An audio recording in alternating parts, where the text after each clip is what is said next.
Sumenep melek digital, emang bisa? Ya,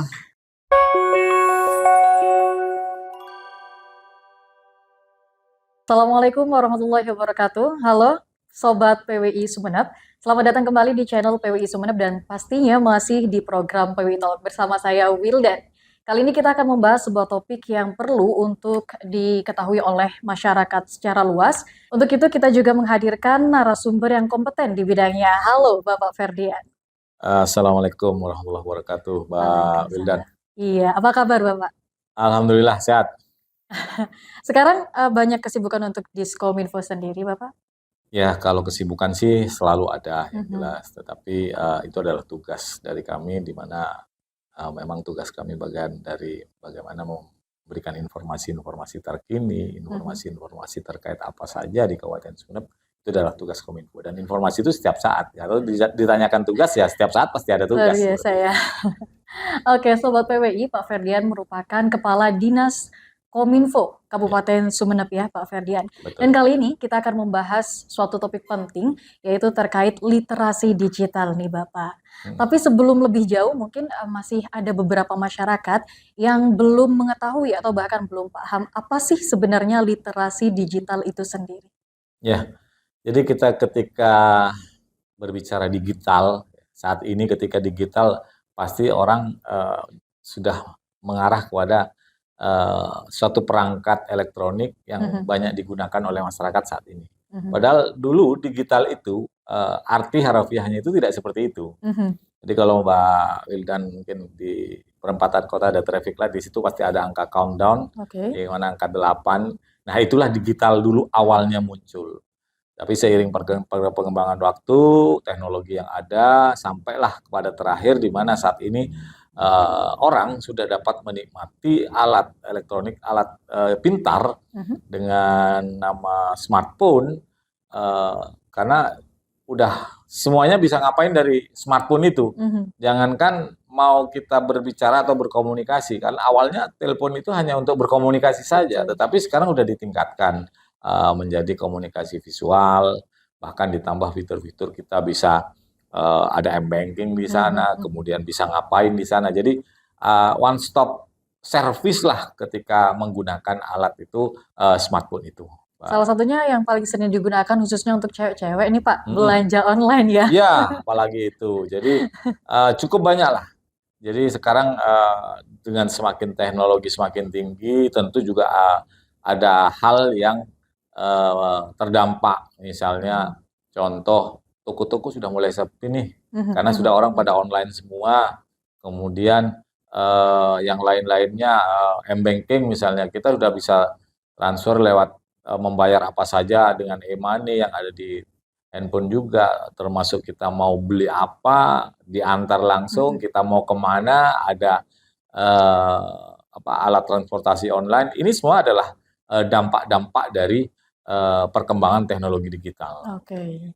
Dengan begitu berarti juga sekat antara kita dengan orang lain semakin sempit ya Bapak dengan Betul, perkembangan iya. digital? Kalau dulu kita ke ya sekarang trennya mungkin orang naik haji ya. Kalau dulu Mhm. naik haji sepertinya akan berpergian jauh dan sekian lama tidak bertemu, tetapi sekarang sudah jarak itu semakin sempit. Orang landing di tanah suci aja udah langsung video call. Jadi Oke. merasakan dalam satu satu forum yang sama Mhm. Mhm. Mhm. antara penelpon dan yang ditelepon. Mhm. Sehingga Mhm. ini ya itulah ke depan. Mungkin nantinya Mhm. teknologi ini akan berkembang lagi seakan-akan sudah kita berada di dalam satu tempat, Oke. kemungkinan kan seperti itu. Mhm. Mhm. Tapi berkembangnya dunia digital tentu harus dibarengi dengan literasi penguatan SDM juga, Harus bukan itu. begitu ya Bapak? Ya. Kemudian, apa sih dampak, negatif ketika perkembangan dunia digital kemudian tidak diimbangi dengan hal tersebut? Nah, itulah perlunya kita melakukan edukasi kepada masyarakat. Mhm.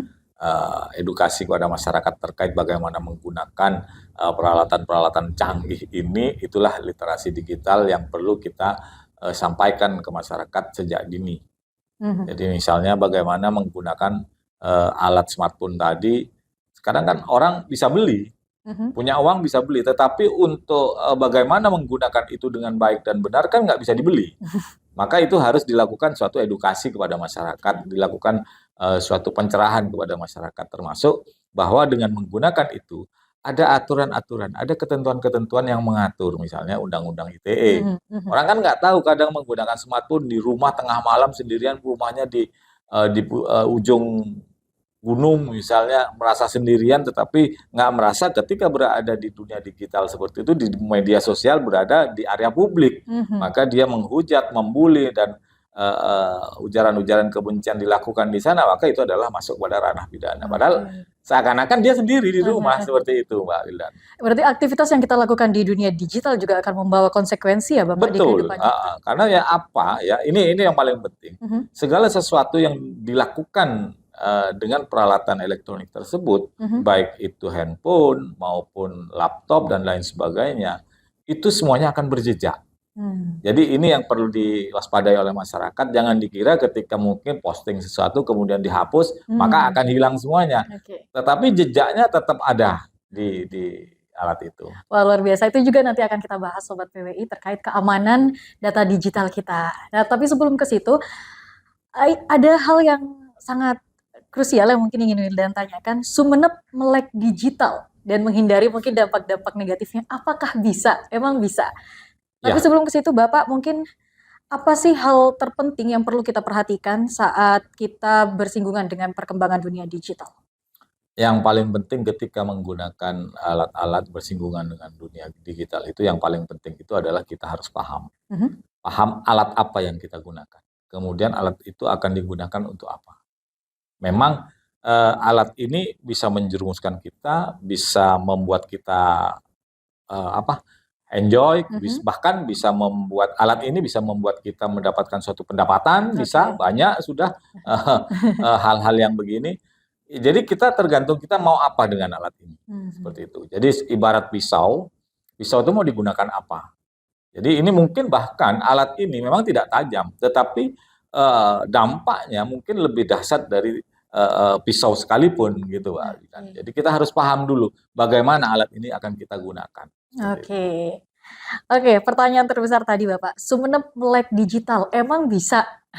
Ya harus bisa, harus Heeh, bisa. Jadi kami, saya, berkeliling Dinas Kominfo, bahkan dengan platform-platform media yang ada, selalu kita mendengungkan bahwa masyarakat di Kabupaten Sumeneb itu harus melek digital. mhm, Bahkan kami, layanan-layanan kami di sini sudah melalui digital semua, teman-teman media sudah dimudahkan dengan, misalnya udah kalau mau foto, misalnya kita sudah sediakan alamat untuk ngambil foto di Kominfo, silakan ambil di mana, download dan mhm, lain sebagainya.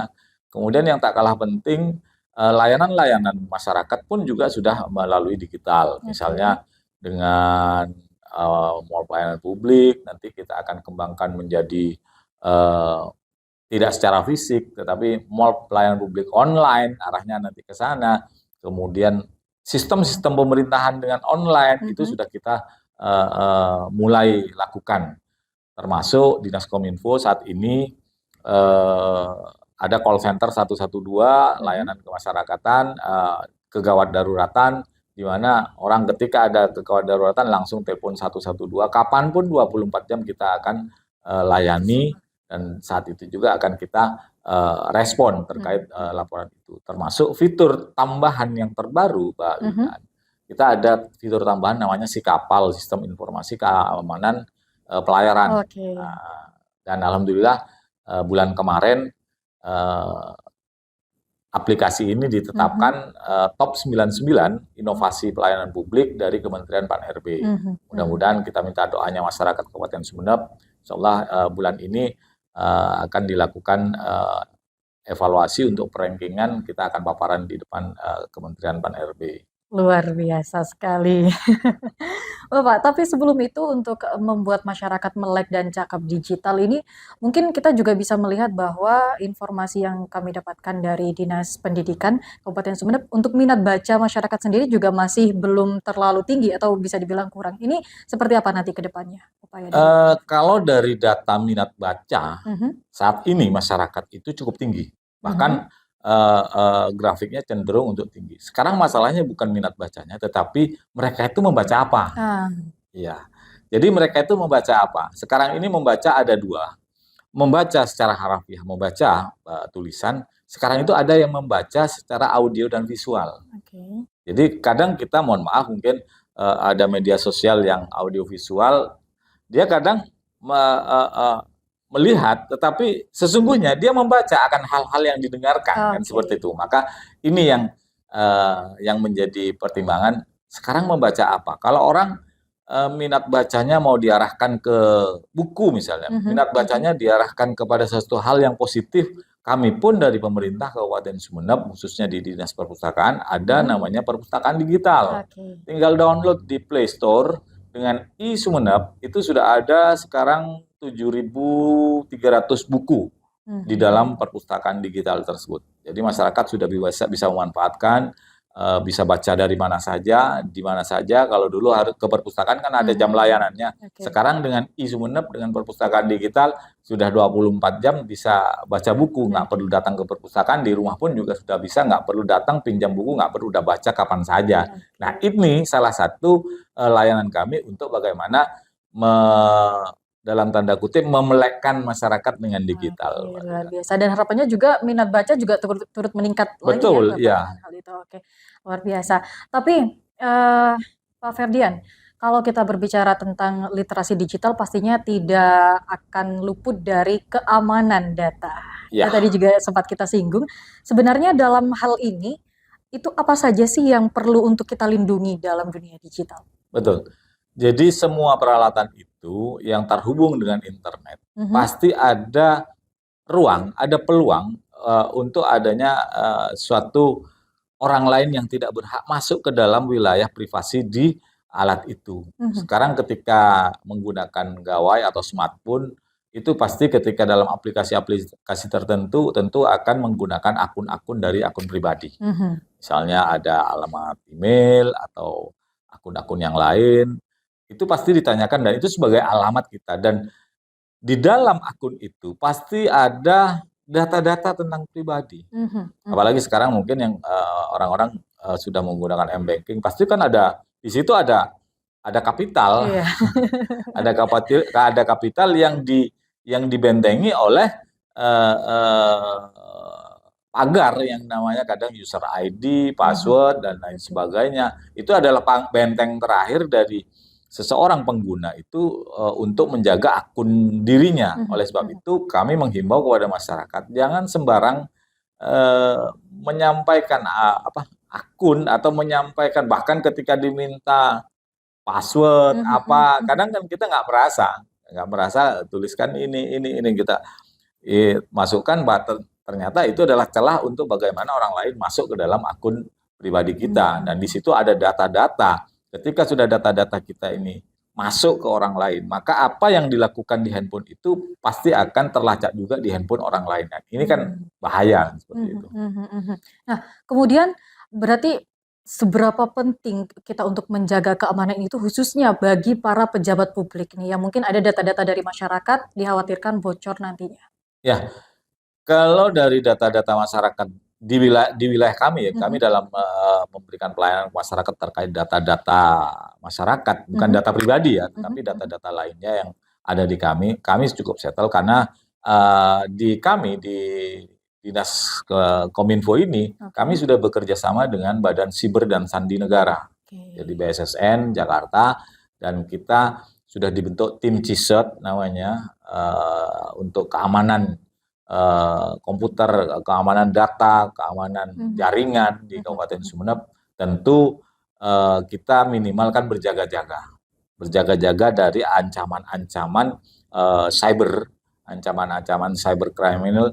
Jadi bagaimana kita itu membentengi. Tapi kadang ya namanya benteng, kadang sih jebol juga. Tetapi kita bentengi secara berlapis-lapis. Dan alhamdulillah sampai dengan saat ini akun pemerintah Kabupaten Sumeneb alhamdulillah masih dalam kondisi aman. Tapi Pak Ferdian, beberapa masyarakat mungkin berpikir kalau ada data-data pribadi di handphone atau media digital lainnya, ketika sudah di-reset HP-nya, ini udah tenang nih, gampang hilang kita. Ini seperti apa? Kembali ke penjelasan tadi, Mbak Wildan.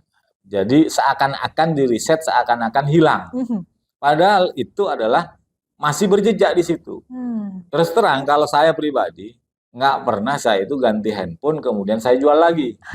Karena apa? Dengan menjual handphone itu maka juga akan menjual data pribadi kita yang apa kita lakukan dalam handphone itu secara tidak sengaja kan seperti itu. Nah makanya ya repot ketika kita harus berganti alat dan lain sebagainya. Makanya kami menghimbau kepada masyarakat jangan melakukan hal yang aneh-aneh lah di dalam dengan handphone dengan alat kita. Kalau masih alat itu mau di overtaking ke orang lain kan, seperti itu. Karena apa? Salah satu celah itu dari pergantian piranti itu. Oke, dan jejak digital itu tidak akan hilang Tidak sampai akan kapanpun, terhapus. Pak? Nah, makanya kita harus sadar ketika tidak akan terhapus, maka ya mending jangan di overtaking orang lain lah. Atau kalau mau aman, ya jangan ngapa-ngapain, jangan macam-macam dengan alat itu kan seperti ini. Oke, akses informasi digital ini luar biasa mudah sekali ya Bapak Iya. ya. Kemudian apakah dari Kominfo sendiri ada pembatasan-pembatasan gitu untuk masyarakat mengakses informasi-informasi? Kalau pembatasan tidak ada, Mbak Rita. Jadi kita sudah di era digital seperti ini sudah tidak ada pembatasan-pembatasan, tetapi pemerintah sudah melindungi warganya dengan undang-undang ITE itu, sehingga disitulah yang mengatur bagaimana kita bertransaksi, bagaimana kita menjalankan perilaku kita dengan menggunakan alat ini. Tetapi terkadang ketika masuk ke dalam media, nah kembali lagi kepada dalam media, platform media sosial apalagi yang ada sekarang, misalnya kalau boleh saya bilang platform-platform yang ratingnya tinggi, WhatsApp misalnya, kemudian apalagi ada Twitter, ada Instagram, ada apa dan lain sebagainya. Ke platform itu, semua platform media sosial itu semuanya bisa kita gunakan dengan hal yang positif. Tetapi namanya orang ya di dunia ini pasti ada hal yang negatif. Dari zaman dulu, misalnya orang mencuri itu udah sejak kita kecil udah nggak boleh, tetapi apa? Iya, sekarang orang kehilangan sudah nggak ada lagi. Setiap hari kita mendengar kehilangan inilah, artinya ada yang mengambil. Nah, perilaku ini kan sama saja, cuman beda sekarang. Mencurinya tidak mencuri secara nyata, tetapi mencurinya juga lewat teknologi juga. Nah, sama dengan ini. Misalnya tidak mencuri, tetapi ujaran kebencian atau yang sering kita dengarkan kenal sekarang orang bilangnya hoax, berita-berita yang nggak benar atau berita-berita yang nggak berasal dari sumber yang resmi misalnya, itu bisa saja malang melintang di alat yang kita pegang. Setiap pagi datang kiriman di media sosial kita, setiap pagi seakan-akan sudah embun pagi, hikmah fajar pagi. Jadi dengan dunia yang seperti ini, orang sekarang sudah mendadak menjadi jurnalis, mendadak jadi dokter, mendadak jadi ustadz, udahlah mendadak jadi apa? Padahal dia tidak kompeten di situ. Buktikan aja sekarang ketika ada suatu kejadian, kecelakaan misalnya. Sekarang udah bergeser masyarakat. Kalau dulu ada kecelakaan, kita berlari itu menolong korban. Kalau sekarang kan nggak, pasti pegang handphone, video dulu, viral dulu, baru nolong kan seperti. Nah, ini ada pergeseran seperti itu. Padahal ada aturan-aturan, ada ketentuan-ketentuan bagaimana kita harus mengunggah ke ruang publik gambar, video dan lain sebagainya ketika menyangkut sadisme, pornografi dan lain sebagainya, itu diatur ada sanksi-sanksi pidana di situ. Orang kan tidak paham. Nah, inilah fungsinya bagaimana memberikan edukasi kepada masyarakat terkait literasi digital ini. Dan Kominfo Sumeneb sudah melakukan itu semua? Sudah kita lakukan. Misalnya kita harus kemana Pak untuk mencari tahu ini hoax atau tidak, atau minimal rilis hoax ya. Di Jawa Timur sudah diluncurkan. Kita cari di portal Provinsi Jawa Timur dengan mengetik aja klinik hoax Jatim, itu akan muncul. Maka di situ ada rilis setiap saat postingan-postingan yang hoax. Gitu. Oke, luar biasa sekali. Tapi kita kembali ke keamanan data ya, Pak Ferdian. Adakah ciri-ciri tersendiri ketika data kita mungkin bocor di media digital ini? Jadi begini, memang tidak menutup kemungkinan data kita bocor. Ketika data kita bocor, pasti ada perilaku-perilaku aneh terhadap alat yang kita pegang. Salah satu contoh misalnya ketika alat kita biasanya masuknya para, saya bilang hacker aja lah, Oke. masuknya para hacker itu biasanya malam hari, tengah malam Mhm. ketika kita istirahat, maka dia akan masuk. Ini kan ibarat masuk ke rumah orang. Mhm Jadi mhm. masuknya tengah malam. Maka handphone itu malam hari dia akan on sendiri karena udah di remote dari jauh. Maka dia ngapain di situ? Orang ini nyala. Kita tidur nggak merasa. Maka mungkin alangkah baiknya mungkin di waktu-waktu tertentu handphone kita tidak dinyalakan secara 24 jam. Itu yang paling penting. Ketika kita istirahat udah matiin aja, besok bangun nyalain lagi kan seperti itu. Kemudian yang kedua, antisipasi bagi masyarakat agar kita meminimalisir alat kita disusupi atau dihack oleh orang lain. Sering-seringlah ganti password dan Oh, user oke. ID. Sering-seringlah. Kadang kita kan nggak mau ribet. Mulai dari awal sampai akhir ya itu passwordnya itu aja, nggak sering diganti. Nah, ketika sering diganti itu meminimalisir untuk menjaga akun kita atau data kita tidak bocor ke orang lain. Seberpengaruh itu berarti ya Bapak pergantian password secara berkala? Sangat berpengaruh, Mmm. sangat berpengaruh. Oleh itu ya, karena apa?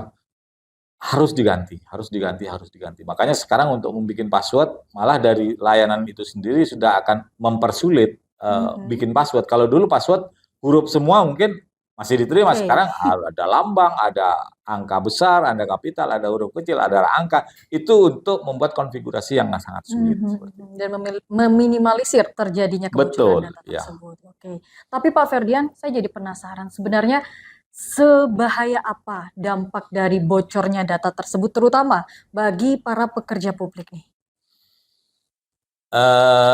Saya tanya balik, pekerja publik yang bagaimana dulu? Oh, Sekarang kan pekerja publik banyak, kita lebih luas lagi seperti oke. itu. Heeh. Mungkin lebih tepatnya yang memiliki data-data penting, tentang masyarakat dan juga tentang sebuah instansi, gitu, Ya, Pak Ferdian. kalau dari instansi pemerintah jelas kita sudah kita bentengi semuanya. Oleh sebab itu khususnya saya berbicara di pemerintah aja dulu, di pemerintah kabupaten khususnya. Makanya semua akun-akun kita tertibkan, semua aplikasi-aplikasi kita tertibkan. Tahun kemarin kita melakukan audit TI, teknologi informasi, di semua OPD agar tidak ada aplikasi-aplikasi lain yang eh, keluar dari frame yang ada. Jadi kami Kominfo itu ibaratnya kita ini adalah runway untuk sebuah pesawat harus landing. Oke. Kami menyediakan runway. Silakan maskapai dalam hal ini OPD, silakan landing, tetapi disesuaikan dengan runway yang ada. Kalau runway-nya cuma 1.600, jangan bawa Boeing untuk turun, kan seperti itu. Maka ada hal-hal yang perlu disesuaikan. Itu Mbak Wildan. Oke. Berarti cukup berbahaya sekali juga ya Ya, dampaknya? dampaknya cukup cukup apa ya, signifikan lah terkait data-data, apalagi data negara kan seperti itu. Oleh sebab itu pemerintah pusat menyampaikan kalau menyimpan data itu tidak di kalau menyimpan data itu tidak di ruang penyimpanan luar negeri. Kalau istilah sekarangnya cloud. Jadi tidak menyimpan data kita itu di luar negeri. Karena apa? Di lokal di Indonesia sudah disediakan ruang-ruang penyimpanan umum itu di dalam negeri. Sehingga ketika di luar negeri khawatir ada hal-hal yang krusial nantinya terkait data-data di Indonesia. Oh, ini menarik karena sebenarnya kebanyakan remaja atau masyarakat di Indonesia masih memilih cloud untuk tempat penyimpanan karena Ya, abadi gitu, penyimpanan abadi. betul. Mereka layanan, tapi kan data kita ada di sana. Itu. Oke, Kita nggak luar merasa. biasa sekali. Kadang kan kita dengan map yang ada ya, yang sekarang mesin pencari searching itu, kita nggak terasa bahwa kita itu menginput data kepada mereka. Kok bisa tahu ya rumah saya di sini? Betul. Ketika kita ketikkan alamat kita, maka secara otomatis akan mengarah ke sana. Ini sedunia loh, Mbak. Apakah kita? Nah, karena pelaku-pelaku pemegang handphone inilah yang menginput secara tidak sengaja. Contoh, Pak Wildan beli makanan apalah ya, jasa Online gitu antar ya. online lah gitu, datang ke rumah. Oke. Otomatis kan ketik alamat kita. Maka ketika mengetikkan alamat kita, makanan datang, kita merasa wah enak ya sekarang. Tapi secara tidak sengaja rumah kita sudah terdetek, sudah kita inputkan ke dalam data Oke. mesin pencari kan seperti itu. Nah ini tidak merasa. Benar-benar tanpa kita sadari ya. Iya. Luar biasa. Oke, Sobat PWI itu tadi obrolan bersama dengan Pak Ferdian terkait literasi digital dan juga pentingnya kita menjaga keamanan data diri kita di dunia digital. Tapi sebelum kita closing, sebelum kita tutup obrolan kita, Pak Ferdian, kami ingin meminta closing statement dari Pak Ferdian terkait literasi digital. Ya, kami sebagai Kepala Dinas Kominfo, di mana kita bertanggung jawab juga dalam hal mengedukasi masyarakat, itu kami menghimbau kepada masyarakat agar setiap menggunakan alat-alat digital, maka harus dilihat dulu bagaimana penggunaannya, kemudian bagaimana kita menggunakan alat itu dan apa yang digunakan, untuk apa alatnya, sehingga nantinya tidak akan kecewa kita. Tidak ada data-data pribadi kita, dan lindungi akun pribadi kita. Jangan percaya kepada permintaan-permintaan akan user ID, username, password, dan lain sebagainya dari pihak-pihak lain, karena itu adalah benteng terakhir dari akun pribadi kita. Dan yang penting lagi, maka harus bersosial media dengan bijak dan benar. Wah, luar biasa. Terima kasih banyak Pak Ferdian. Ya. Dan terima kasih juga untuk Anda Sobat PWI Talk yang setia menonton konten kami. Jangan lupa untuk like, comment, and subscribe channel PWI Sumeneb. Sampai jumpa di episode selanjutnya. Wassalamualaikum warahmatullahi wabarakatuh. Waalaikumsalam warahmatullahi wabarakatuh.